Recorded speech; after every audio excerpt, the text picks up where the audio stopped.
Eu te trato como todo homem macho alfa trata a esposa, com amor, carinho, atenção e autoridade de macho alfa provedor.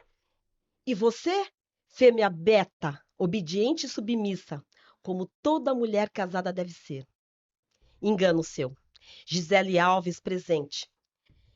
Gisele Alves e tantas outras mulheres que morreram brutalmente, covardemente, pelo simples fato de serem mulheres. Gisele, a sua violência não torna você. Você merece paz, você merece respeito. Nós estamos aqui entre véus, convidadas especiais. Edilene Soares, que é escritora e pesquisadora sobre o tema de mulheres e vítimas de violência. E estamos também com Nara Duarte, que é uma mulher que sobreviveu a essa violência e ressignificou a vida dela. Junto comigo, sempre, a Galena. Começamos com uma notícia triste essa semana, com a morte de Gisele pelo seu esposo, alguém que deveria proteger e amá-la, mas infelizmente tratava ela apenas como um objeto, como um objeto. Nós ultimamente estamos sendo feitas como objetos, sendo vistas como objetos e nossas vidas estão sendo tiradas como se fôssemos nada. Isso não é de hoje. Existem dados de que 95% do feminicídio que acontece no Brasil são feitos por homens. Então, até onde vai a nossa vida? Nós não temos significância? Então, hoje, nós trazemos a escritora Edilane Soares, Uhum. que veio nos trazer o livro A Violência Nossa de Cada Dia, Quando o Amor Vira Abuso. E trouxemos também a Nara Duarte, uma sobrevivente de um relacionamento, que talvez, se ela não tivesse tido a força, a coragem, talvez ela não estivesse aqui hoje. Verdade. E estamos com a Malu, que nos introduziu essa fala terrível, essa fala triste que nos corta o coração. E, para começar, gostaria de introduzir uma pergunta para a Edilane. A pergunta é sobre o seu último capítulo do livro A Violência Nossa de Cada Dia, Entre o Amor e o Abismo. Se Bruna não tivesse denunciado Gustavo, será que ela teria sobrevivido?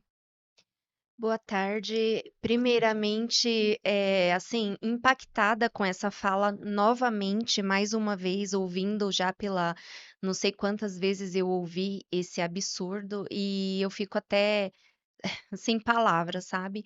Porque é inacreditável pensar que nós estamos em 2026 e ainda existe esse tipo de fala extremamente machista e misógina, né? Verdade. E em relação à sua pergunta, como muitas mulheres que viram estatísticas, com certeza a Bruna não teria sobrevivido, porque infelizmente nós estamos vivendo em um mundo que o simples fato de você dizer não, eu não quero namorar você, eu não quero mais ter um relacionamento com você, eu simplesmente não quero mais estar neste casamento, já é um motivo para que tenhamos nossa vida ceifadas precocemente. Verdade. Verdade. E os dados, né? A gente sabe que, né, nesse momento, infelizmente, que nós estamos aqui, né, trazendo esse tema tão, vamos dizer assim, importante, urgente, né, esse debate, uma mulher está sendo vítima de violência, né? Por isso a importância de nos reunirmos, né, trazer o tema, debater, para que o silêncio não permaneça, o medo não seja o impedidor daquela pessoa se sentir coagida, né? Com certeza. A gente tem meios de denúncia, mas infelizmente, às vezes a gente se sente inferior a ele. Ele se mostra tão bruto pra cima e nos faz sentir tão inferior a ele através da violência psicológica, não é mesmo?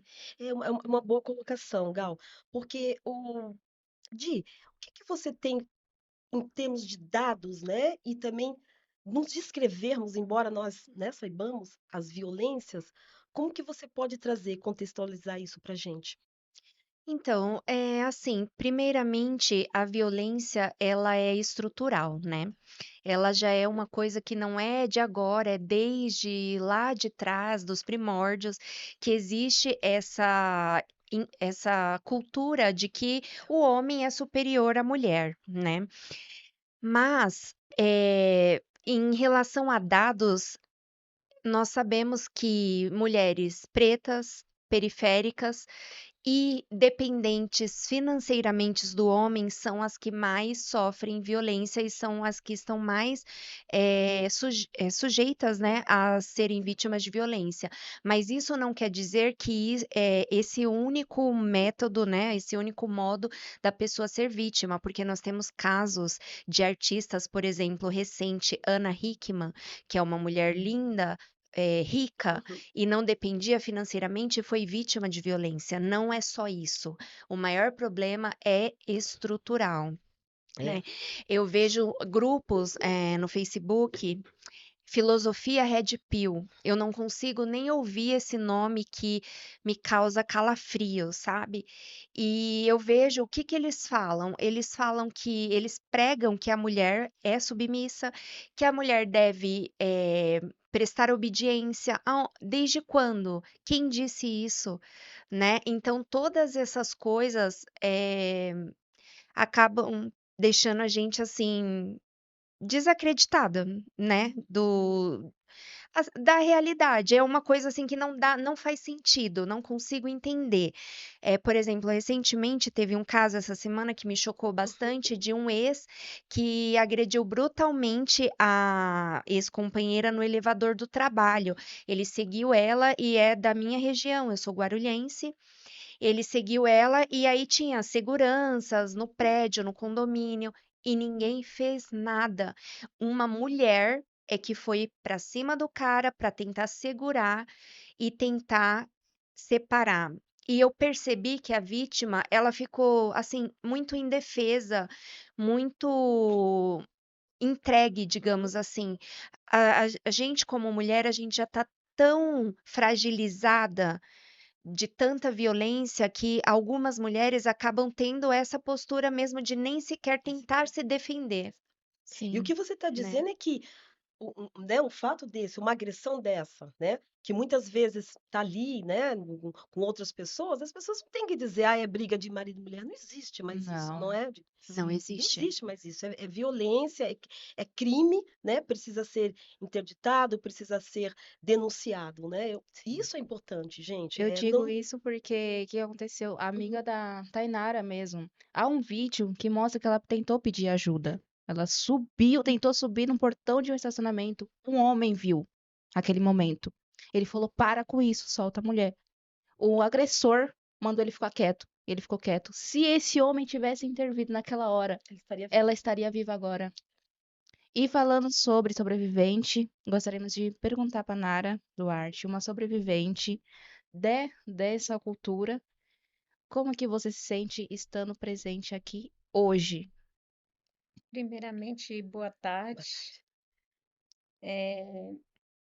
Respondendo a sua pergunta, hoje eu me sinto feliz de poder compartilhar a minha história e saber que compartilhando a minha história, eu vou estar ajudando outras pessoas a se livrar desse tipo de violência, porque é uma violência que traz muita dor, muito sofrimento, não só pela pessoa que está ali vivenciando o esse acontecimento, mas com as pessoas também que estão em volta, a família, pai, mãe, irmãos, todo mundo sofre juntos, todos sofrem juntos.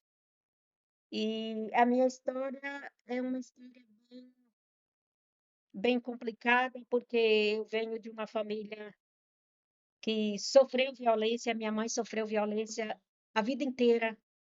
E a gente participou, eu e meus irmãos, eu tenho 9 irmãos vivos. Ao todo, éramos 13. Quantas mulheres? Eram 4 mulheres e o restante homens. E a gente participava daquilo ali, a gente vivia aquilo ali. O meu pai era alcoólatra, o meu pai, ele teve uma doença que praticamente quase cegou ele. E mesmo assim, depois que ele se recuperou, ele voltou ao alcoolismo de novo. E assim, ele judiava muito com a minha mãe, com a gente, quando eu era pequeno. E a gente vivenciava aquilo ali. Então, eu já vim de uma família onde eu vivia a violência em casa e depois que me casei, continuei sofrendo violência do marido. É interessante quando você fala dessa questão geracional, não é, Di? Porque parece que há uma repetição, De né, ciclos. de ciclos, né? Sim. O ciclo de violência, a gente acaba chegando em certos ciclos mesmo por uma questão de afinidade, mas não uma afinidade boa, né? É uma coisa que é meio construída, digamos assim, porque a minha história é parecida com a dela. Eu também vim de uma família disfuncional, também vivi a violência doméstica em casa com o meu pai e a minha mãe. E eu sempre pensei assim: "Nossa, eu nunca vou passar por isso, jamais eu Uhum. vou aceitar", e de fato foi assim. Mas, eu percebi que ao longo do tempo, depois que eu comecei a fazer as pesquisas para os livros, eu comecei a perceber que ao longo da minha vida eu fui vítima várias vezes. Não desta forma, assim, de violência física, mas outros tipos de violência. Então é uma coisa que parece que fica entranhado no nosso DNA. Essa questão da violência, quando os nossos pais passam, a gente passa, e assim vai seguindo gerações. E esse ciclo tem que acabar. Você Sim. está dizendo as violências, a psicológica, a moral, você daria para descrevê-las, né? Porque aí, né, muitas vezes a gente esquece de uma ou só Ou não acredita desconhece, e ou desconhece, desconhece. ou acredita que a única violência é a violência Física. física. Não é, não é? Ela é o último estágio. Exatamente. Eu costumo sempre falar nas minhas palestras, falo no livro também sobre os tipos de violência. Nem foco muito na violência física, porque a violência física é visível, né? A gente está sentindo ali. Só que pouco se fala sobre a violência psicológica e a violência moral e a violência patrimonial. A violência psicológica, ela tem várias nuances, né? E uma delas é a diminuição da pessoa. E Isso. isso, e o que acontece? Essa questão da diminuição, ela causa uma coisa nas mulheres que, quando a gente começa a estudar sobre, a gente começa a entender por que mulheres não conseguem sair de um relacionamento abusivo. Porque a gente ouve as pessoas dizerem assim: "Nossa, mas ela tá ali, por que que ela não Hum, sabe que ele não presta?". Mas não é, o cara que ele é manipulador, ele faz uma espécie de lavagem cerebral, digamos assim, na cabeça da mulher, que ela começa a se sentir tão inferior, tão insuficiente, tão sem autoestima, que ela acha que aquilo é a vida dela. Normatiza. Ela começa a achar que realmente ela é tão pequena a ponto de que ninguém vai querer ela. E assim, existem, as nuances são enormes, né? Mulheres que dependem financeiramente. Como eu vou fazer? Como eu vou sustentar os meus filhos? Eu vou passar fome, e tem N fatores. Então, não é simplesmente o fato de querer, de dizer assim, não, eu tô vendo que isso não é bom e eu vou sair fora. Não, existe essa coisa cultural. E a violência psicológica, muitas vezes, ela demora para ser percebida pela vítima. Porque, por exemplo, eu vejo hoje, em 2026, amigas jovens que dizem assim: "Ai, que linda sua tatuagem, adorei". Aí eu falo: "Nossa, linda também. Você tem tatuagem?". "Ah, não, porque o meu namorado não Olha deixa". isso. Olha isso. É. Né? O meu namorado não deixa eu fazer tatuagem. Nossa, aí eu olho e eu falo assim: "Cara, como assim?". Aí eu fico pensando, o corpo é da mulher e ele não deixa ela fazer algo no corpo dela. Então, são meninas novas, meninas de 20 e poucos anos, né? Porque quando a gente fala de pessoas de outra geração, pessoas mais velhas, a gente entende que a cabeça deles é um pouco mais Isso. Mais fechada. Uhum. fechada em relação a isso, eles acabam aceitando. Mas pessoas jovens. Então, vai muito além, né? E fora que tem a violência patrimonial, que as pessoas, infelizmente, não estão sendo muitas vezes prejudicadas e não sabem porque o marido compra um carro e coloca no nome da mãe. Uhum, Aí ele conta uma longa história e a mulher acredita, porque ela confia, sim. né? A violência patrimonial tem algo que passa na sua história, né? Sim, tem muito. A minha família era uma família assim bem simples, né? De interior. Eu sou do interior de Minas, então a gente lá é basicamente uma, um aglomerado de pessoas que passam por essa situação. São várias famílias assim que a gente identifica esse tipo de violência, tanto a patrimonial quanto a emocional, enfim, vários tipos de violência física, moral. Sim. E a gente pode, por favor, Não pode perguntar. né, trazendo esse aspecto, né, de ser uma cidade pequena, né, ela citou, né, a cidade de Minas Gerais. Esse fato, né, de acontecer só no interior ou só na capital, a gente está vendo que isso não acontece, Não, né? não Acontece nas grandes existe. metrópoles, né? Tá geral. Na geral, evidentemente existe uma faixa etária, existe né, um tipo, né, de Alvos, público, de alvos, consideráveis são considerados faces. fáceis, mas também a vulnerabilidade, ela abrange Contribui. A tudo, vulnerabilidade contribui, contribui né? muito.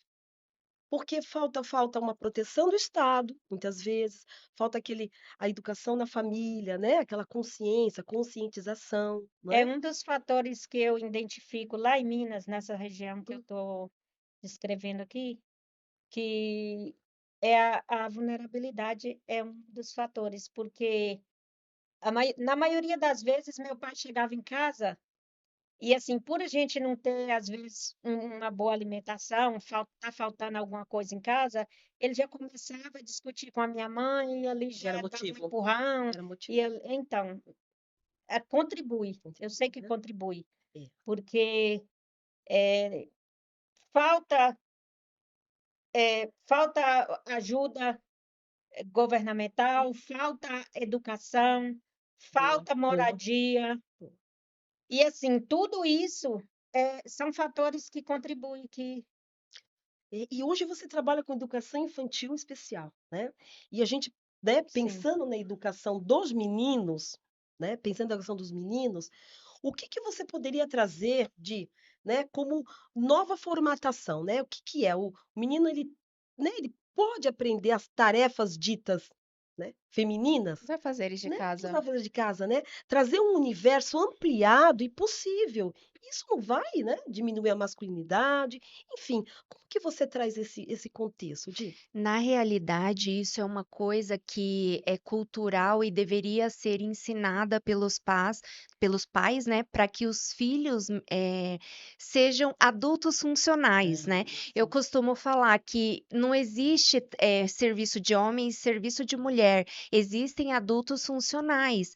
Então, nós vemos várias pessoas, né, mães que às vezes criam filho, que o filho não sabe lavar uma louça, o filho não sabe fazer um arroz, que a mãe, um filho com mais de 30, a mãe coloca comida no prato.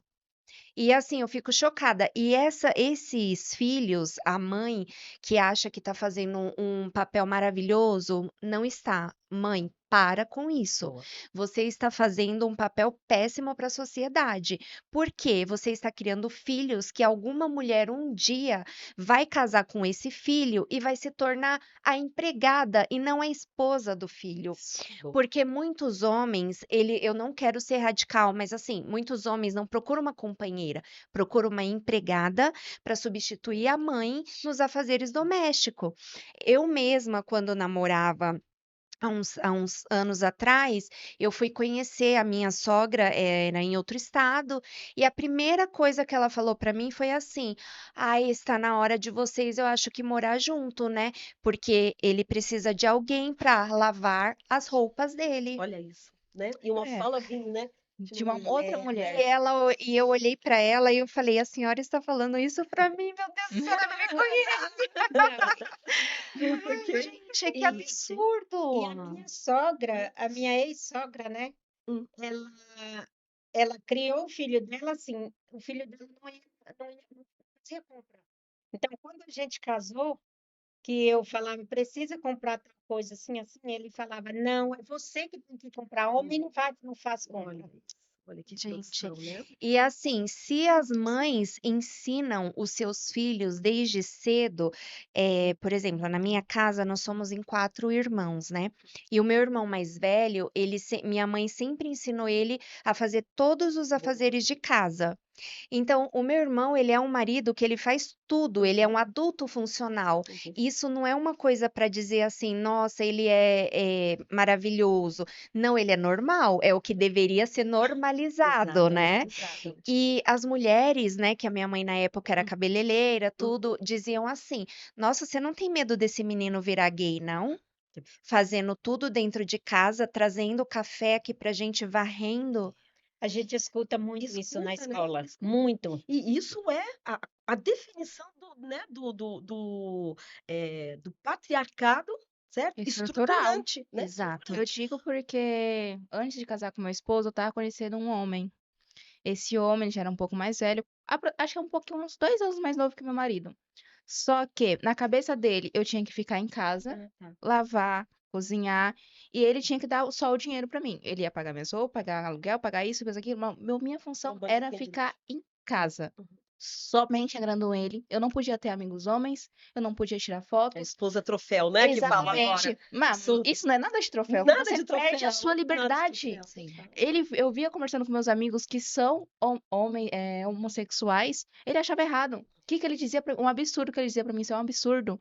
Gay também fica com mulher, é só desculpa pra ver mulher pelada. Gente, não é isso.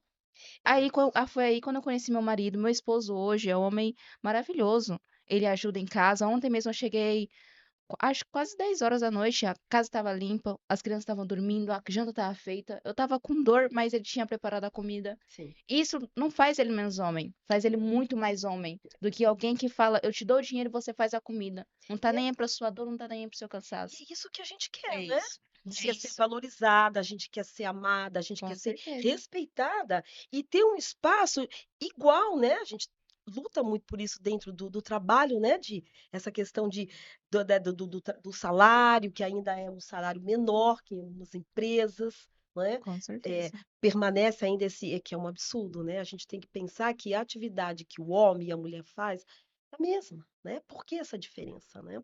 Romper com isso me parece urgente. É o que a gente faz, é o que a Di faz, ela tem um trabalho de pesquisa enorme. Di, você quer falar sobre seus livros, trazer um pouquinho dessa informação? Sim, então, nesse livro, A Violência Nossa de Cada Dia, Quando o Amor Vira Abuso, eu até vou contar um pouquinho para vocês, Por favor. rapidamente, como que surgiu essa ideia, né? Eu passei por um processo de burnout e depressão Hum, e eu fui fazer terapia na Casa de Isabel. A Casa de Isabel é uma ONG, né, que tem uma parceria público-privada, que recebe recursos do governo, e ela presta atendimento psicológico a mulheres vítimas de violência. Só que naquele momento eu não tinha outro lugar para buscar, então eu fui até lá e eu fui muito acolhida. E na minha primeira terapia, minha primeira consulta foi em grupo. E essa terapia foi, assim, avassaladora. imagina. Eu fiquei tão chocada com tantos relatos, porque eles só tratam disso, né? Eu estava caindo de paraquedas ali. Hum, E eu fiquei tão chocada com os relatos que eu falei para a psicóloga, eu falei, infelizmente, para fazer terapia assim em grupo, eu não vou conseguir continuar, porque eu estou muito fragilizada e eu não tenho condição de ouvir isso. sim. E aí veio na minha mente, eu falei, eu preciso falar sobre isso, porque o que acontece aqui é muito absurdo. Estas mulheres que estão aqui são sobreviventes, mas tem várias que estão silenciadas.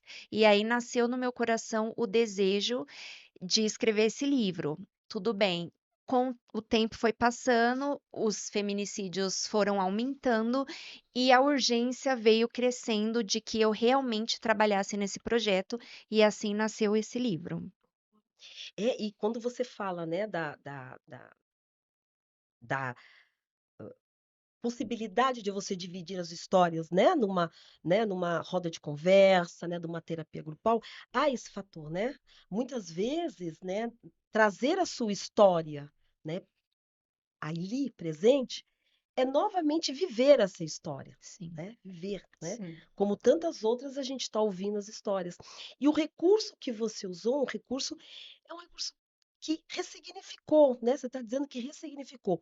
Escrever as histórias, trazer os relatos, trouxe uma nova visão. Como que você vê esse caminho, né? Para as mulheres que, enfim, né? Temos aqui, né? a A Nara. Nara, a Nara também ressignificou a vida dela, hoje ela vai falar sobre isso. Como que você vê essa possibilidade, né? Existem as casas que nos protegem, existem os abrigos que nos protegem, mas ainda assim falta, né? Falta aquele impulso para a mulher sair desse lugar, né? Do medo, da insegurança e se projetar na vida Sim, e se acreditar. na hora que eu fui buscar ela, ela chegou. Quando eu fui buscar ela aqui no portão, tinha uma menina perguntando o livro e ela explicando como ela Que bom. conseguiria. O coordenador falou até pra ela ir na biblioteca ver se ela conseguiria uma cópia do livro. Ela falou: Eu vou ler porque eu preciso. Tá E vendo? essa menina parecia ser jovem, né? Uns 14 14, Bom, tá vendo? anos. Ela tem 14 14 anos. anos. 14 anos. E ela falou: Eu preciso desse livro porque ela tá Que passando. maravilha, né? Olha, que bom que né, estamos aqui, e é isso, o espaço cedido aí pelo Céu Parque Novo Mundo, o SambaCast nos dando um apoio tremendo, a gente precisa ocupar esses espaços, né? Sim. Né? Sim. Cada vez mais a gente precisa falar sobre essa temática, precisa conscientizar, as pessoas precisam aprender o que é violência. O que me choca muito, que eu vejo em muitas palestras, porque eu circulei os céus de Guarulhos, né, para falar sobre essa temática. Em todas elas foi unânime, teve mulheres que falavam assim: nossa. Cada palestra eu dou um exemplo diário, né, que é considerado uma violência, e elas falam assim: eu passo isso e eu não sabia que isso era violência. Porque a gente normaliza, né? Que nem Sim. um exemplo bobo que eu costumo dar Uhum, é a questão daquelas brincadeiras, né? Tipo assim, nossa, você tá muito gorda. uhum. Nossa, você precisa emagrecer. E a gente normaliza isso como uma brincadeira. Isso não é brincadeira, É uma né? invalidação, né? Sim. A invalidação emocional, psíquica, né? De várias maneiras, né? E a gente precisa também trabalhar a educação de forma Boa. que as autoridades também recebam essa educação, porque quando eu precisei buscar orientação das autoridades, eu recebi pessoas que ria da minha cara, Não estavam preparadas, não né? estavam preparadas. Teve pessoas ali que deveriam me abraçar, me apoiar, me acolher, que assim, zombaram, Até julgam, né? acharam que aquilo era, Coisa boba. digamos, uma bobeira minha, um capricho meu, uma E- coisa desnecessária eu procurar a orientação É, tem das autoridades que autoridades. não estão preparadas para isso. Eu já presenciei isso. Aconteceu um fato na minha família. A gente teve que fazer um acionamento da polícia. Estava acontecendo na rua. Todos estavam vendo aquela situação. Os policiais chegaram, falaram que não podiam fazer nada. Que eles tinham que pegar no momento que ele estivesse indo para cima dela.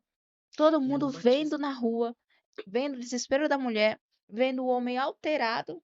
Dava para sentir o cheiro do álcool. Dava para sentir, vendo que ele estava extremamente alterado, os filhos da pessoa desesperados, chorando, e eles não quiseram prender, nem fazer ao Sim. menos uma abertura de Um BO. despreparo, É um né? Um despreparo, Um despreparo. é um despreparo. despreparo. E isso é uma questão importante, né? A gente Sim, com precisa certeza. chegar num ponto, né? Então a gente vai fazer a denúncia em primeiro ponto. Quem está do outro lado precisa ter essa Esse, empatia e essa esse sensibilidade, preparo. né? Porque a pessoa vai lá, a pessoa muitas vezes convocada a repetir uma história que está ali ainda engasgada, está com as marcas da violência. No entanto, vamos com essa fase. Tá? A gente está olhando para a pessoa, está vendo o que está acontecendo, já entra numa ação, né? Não precisa ter né, esse desmanche da pessoa ali na frente. Por que isso? Isso é uma crueldade. Não é uma Sim, E crueldade, assim, né? para quem vive a violência silenciosa, como foi o meu caso, eh, parece que é mais difícil de denunciar ou de receber esse apoio, porque as pessoas não confiam, as pessoas a maioria das pessoas acha que não é verdade, que Essa não tem bobeira. fundamento aquilo ali, porque aquela pessoa que está ali praticando a violência, ele está sempre mostrando um lado bom para as pessoas de fora e um lado maldoso para a gente. Sim. E Então aí as cria pessoas dúvida, né? acreditam, as Cria pessoas dúvida. acreditam nessa pessoa, Exatamente. né? Inclusive, pegando o gancho que a Galeno falou sobre os policiais que não estão preparados, eu aproveito aqui para deixar um recado para todas as mulheres. Eu sei que muitas mulheres desistem de denunciar exatamente porque passa por uma situação dessa, chega na delegacia e é simplesmente ignorada, ou assim, a pessoa acha que é uma briguinha. Não desistam. Se você chegar em uma delegacia e encontrar um profissional despreparado, vá em outra. De preferência, sempre na delegacia da mulher, mas sabemos que elas são minoria, então vá em outra. Não desista porque da primeira vez você encontrou uma pessoa extremamente despreparada. Eu sei que é difícil, que a pessoa que passa por essa situação está fragilizada, mas não desista, porque esse espaço entre a sua denúncia e a sua insistência em denunciar é o que vai salvar a sua vida. Com Muito bem, certeza. muito Exatamente. bem. Não espere virar estatística. Não espere. Então a gente está falando sobre educação, né, a base, né, para tudo, né, numa sociedade Exatamente. poder, né, viver e circular com todas as seguranças, alimentação, enfim. Mas a educação me parece urgente.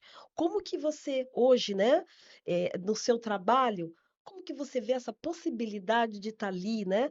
Porque você vai lidar tanto com as crianças quanto com os pais, os professores, seus colegas. Como que você está nesse espaço?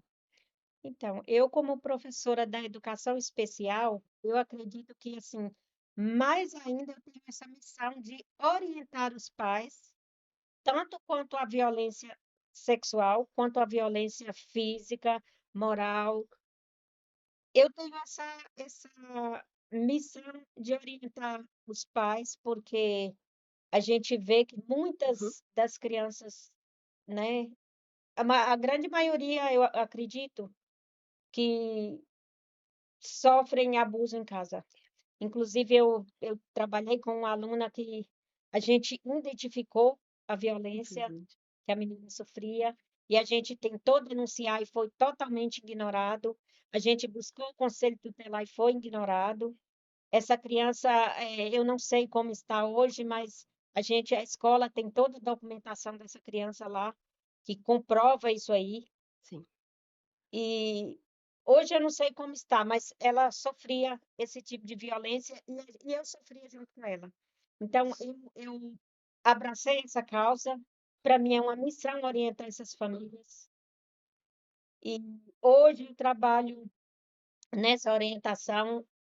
Também trabalho na orientação também da alimentação, que eu acho Legal. fundamental, né? Porque a gente tem também uma grande quantidade de crianças obesas, então eu trabalho também com a orientação alimentar, mas essa causa da educação sexual, para mim, eu acho que é a Fundamental. maior, é a É. fundamental.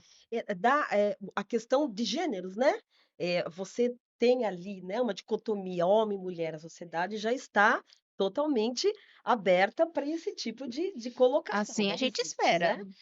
É assim Sim. que a gente E a espera, né? gente se depara com muitos pais que não aceitam, né? Nem mesmo a gente educar, fazer essa educação sexual, né? Explicativa, de orientação e tudo. E eles também não contribuem, não faz a parte deles. Então, a gente depara muito com essa situação de pais que não aceita que a gente orienta e também não Sim. orienta. Então, essa criança fica à mercê. não, essa criança não. Por isso a importância, né, de trazer debates, de trazer, né, dentro de casa, né, ter esse compromisso, né, com quem está cuidando, né, seja quem esteja cuidando, que passe novos valores, né, porque é de lá, né, que vai crescer, né, um ser humano para viver em sociedade, né, para ter empatia com o outro, para ter respeito com o outro. Que é o que a Exatamente. gente quer, é o respeito, né? Porque esse patriarcado, essa misoginia é algo que é inaceitável. Como que isso pode acontecer nos dias atuais, E né? tá crescendo, E, né? e co- é com Tá crescendo para as redes sociais, tá cada vez es- mais para pessoas mais jovens. mais jovens. Aconteceu essa semana, um caso que eu estava comentando agora há pouco. Alunos de uma escola foram expulsos porque tinha um grupo no WhatsApp onde ele botava foto de alunos e pessoas consideráveis estupráveis. Tinha foto até de um bebê. Alunos, crianças. Isso está na cultura que ela mesma falou no início, a cultura Red Pill. É. E eu vou acrescentar na cultura Red Pill que ela comentou. Os Red Pills acreditam que atualmente as mulheres tiraram o poder do homem. Como é que uma mulher tirou o poder do homem? Só porque a gente está lutando pelos nossos direitos? Só porque a gente está querendo equidade, não é nem igualdade, é Equidade. equidade. Equidade. Essa cultura Red Pill tá cada vez pior e a gente precisa falar sobre como posso dizer, a regulamentação das redes sociais, porque essa cultura tá cada vez mais forte nas redes sociais. E a gente fala Sim, da masculinidade frágil, né? Sim, Ou seja, esse homem, né, que é criado historicamente para supostamente prover, e isso é totalmente desconstruído, né? Somos todas mulheres autônomas que trabalhamos, temos nossas riquezas, enfim. Como que isso pode ainda impactar uma sociedade como a nossa, ano 2026? De que forma? A base é a educação, a base é a educação, é. né? É lá de baixo que a gente precisa criar seres humanos, humanos de fato, não é? Para não perpetuar esse tipo de comportamento. As redes sociais que você falou, né? As escolas. Então a gente tem uma rede importante para sustentar e proteger.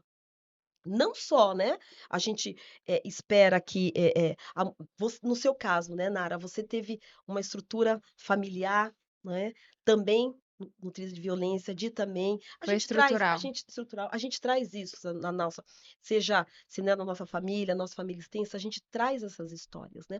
Como desconstruir tudo isso? Como é que é possível, né? É, a Como educação empoderar? é a base, né? É o alicerce para tudo isso. A gente tem as mídias Se sociais a que é gente importante. não educar, Sim. se nós mães não souber educar os filhos, infelizmente, a gente não vai romper essa barreira. Então a gente está fazendo um apelo, né?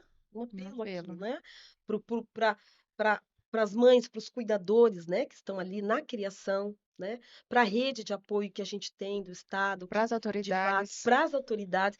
E a gente tem projetos de leis ainda engavetados, porque muitos homens impedem que esses projetos venham, né? Serem oficializados. Isso é importante, a gente falar. O silêncio, né? A gente vê Sim. houve muito silenciar, né, o silenciar da mulher.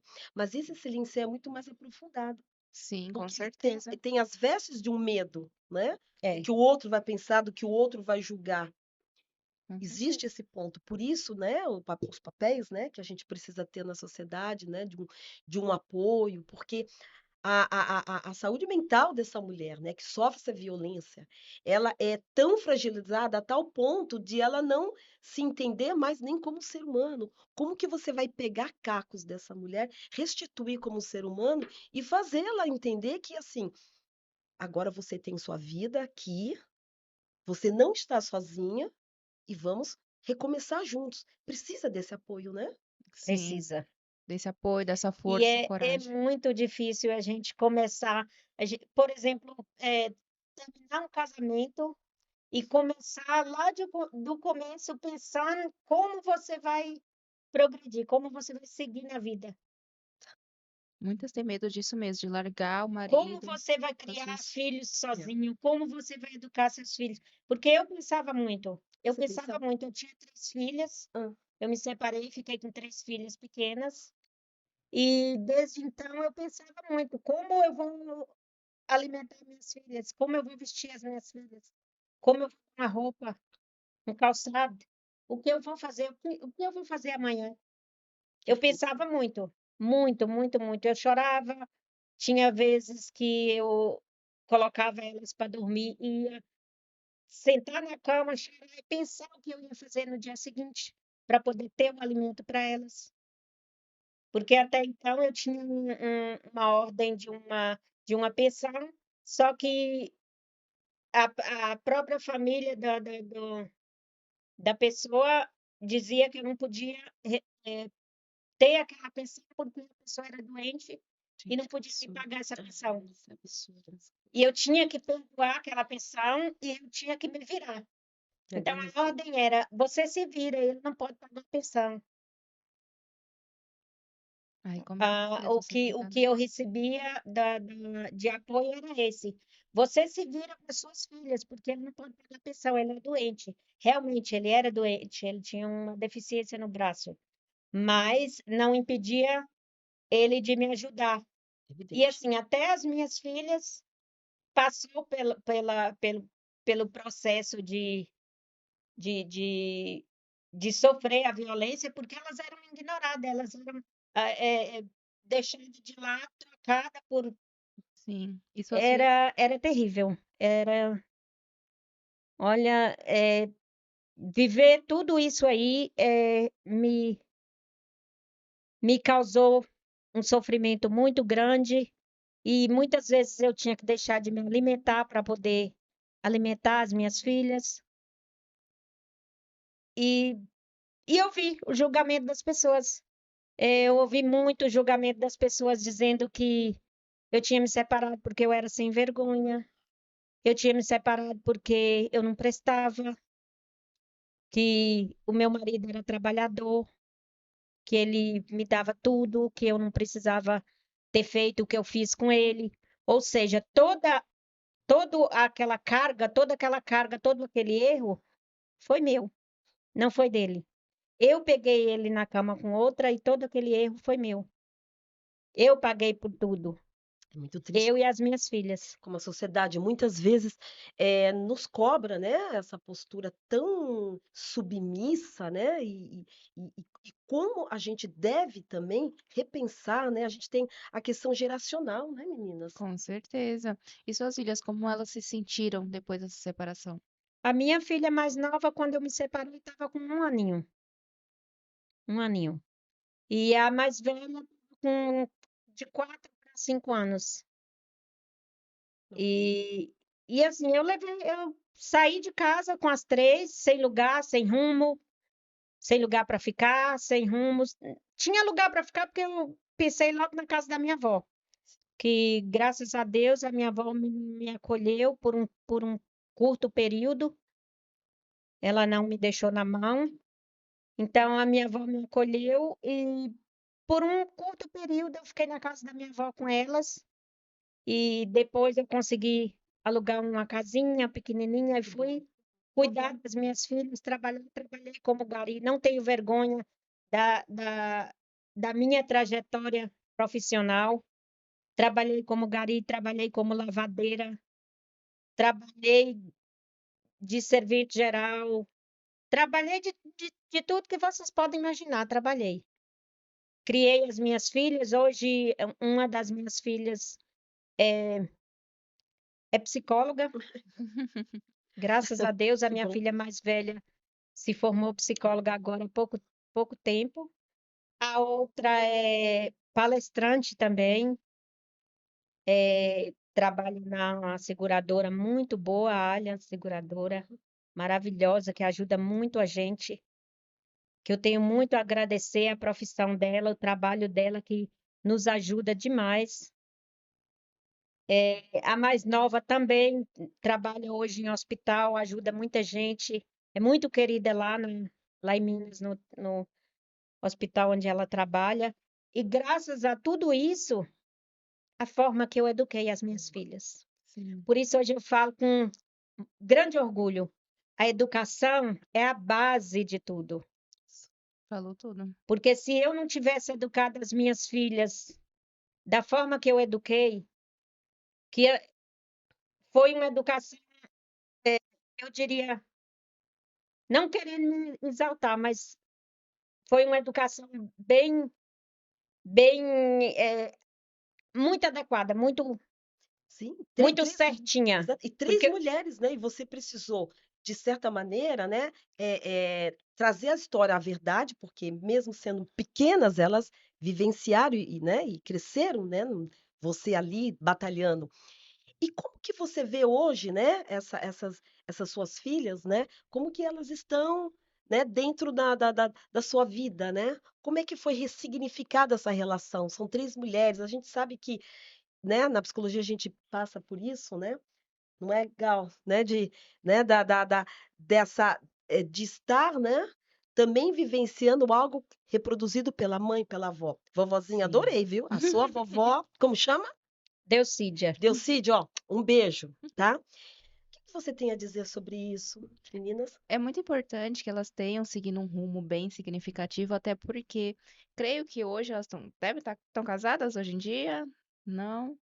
2 casadas e uma solteira. Então, e elas casaram com pessoas exemplares. Né? Seus gêmeos devem ser homens melhores. Por que que eu tô dizendo isso? Porque crianças, principalmente as mulheres, quando elas sentem a falta paterna, ou quando elas crescem com um homem violento, o subconsciente delas acaba buscando aquele modelo como um homem ideal. A falta de um pai faz ela procurar em um homem o amor que ela não teve. E acaba que ela se entra em um relacionamento que o homem dá migalhas e põe ela pra baixo porque ela não sabe o que que é o amor de um homem, né? Mulheres héteros, podemos dizer. Então, elas acabam procurando um homem que não tem nada pra dar, dá uma migalha, tipo, eu te amo, depois destrói ela inteira, porque ela não sabe o verdadeiro significado de um amor. Eu conheço várias amigas, familiares que passaram por relacionamentos que são extremamente tristes, porque sentiam essa falta paterna. Sim, E na psicologia tem isso, isso. né?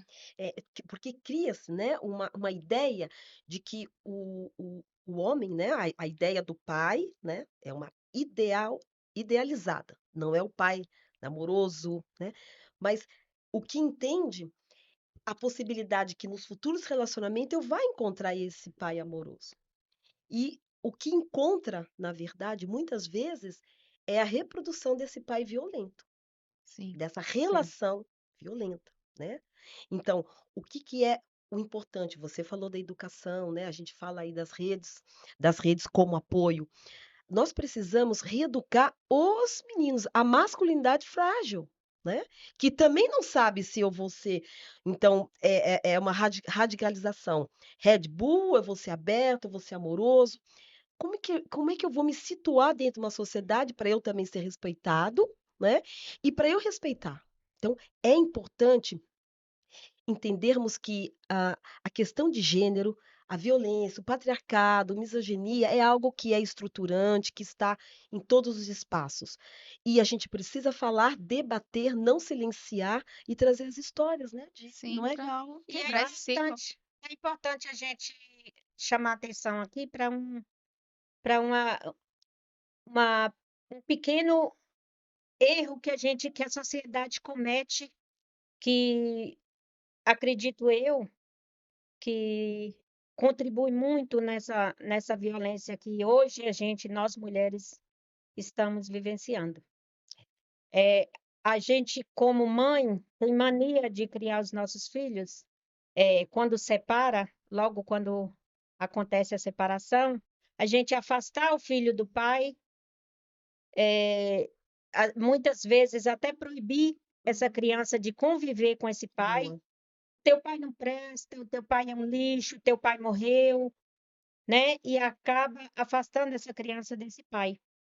A gente praticando essa ação, esse tipo de comportamento, muitas vezes a gente contribui para que eles acaba ficando mais agressivo, mais Isso. Você está falando de alienação parental, Isso. né? Que é muito grave isso, né? Porque você vai construir uma imagem, né?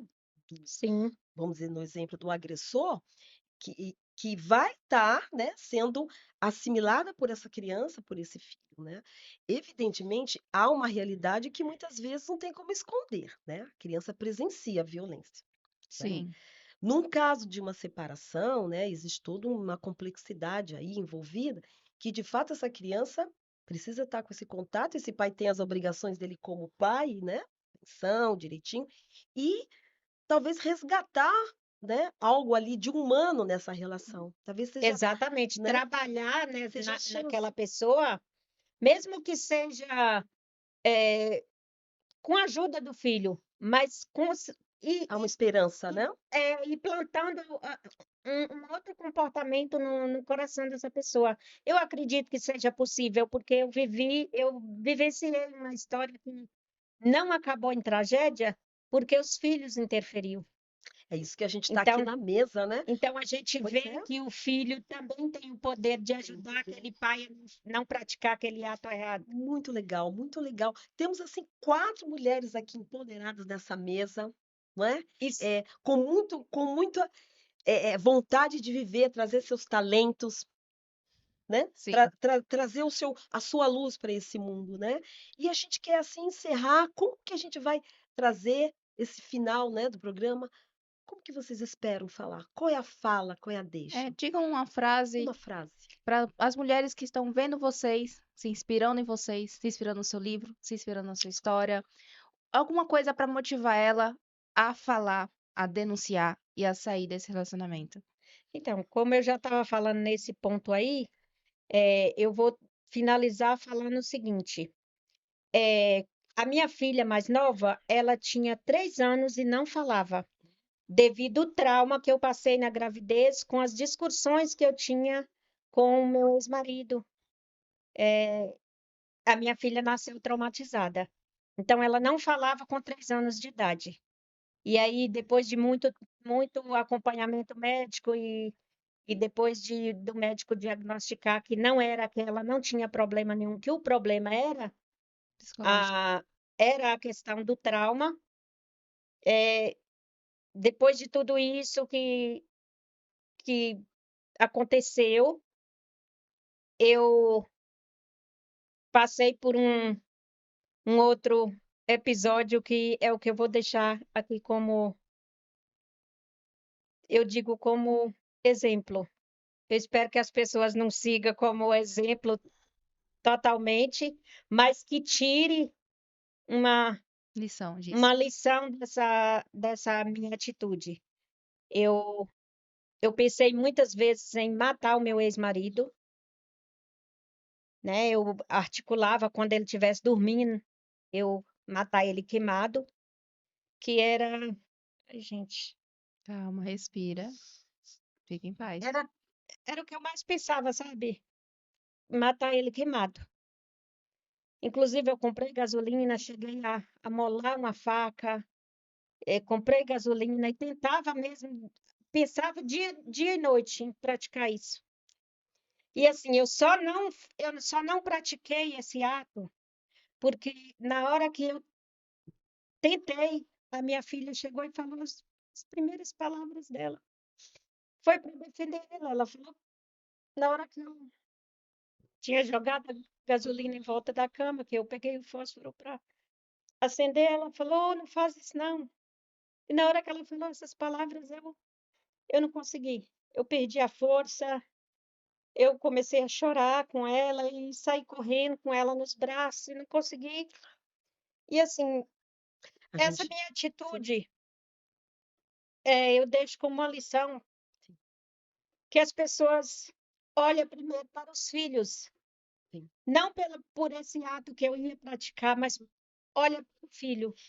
Porque é uma atitude extrema, né? A gente, num desespero. Quem nunca, gente? Quem A nunca? Elise Aqui, Matsunaga não, tá aí. aqui ninguém está acusando ninguém. A gente entende perfeitamente que esses pensamentos muitas vezes nos invadem, porque Pode. nos parece a última alternativa para sair, né? Era o que eu Então, mas pensava. a sua vida fez uma curva, e uma curva muito bonita, né? Numa alameda muito bonita, com 3 lindas meninas aí que hoje te apoiam, que estão, né, se profissionalizando, estão trazendo só alegrias para você, sabe? Então, Respira, porque Você está assim, de parabéns. não se culpe, não existe nada. Esses pensamentos acontecem mesmo, mas ela fez uma curva bacana para te dizer que você pode fazer diferente, você fez, não é?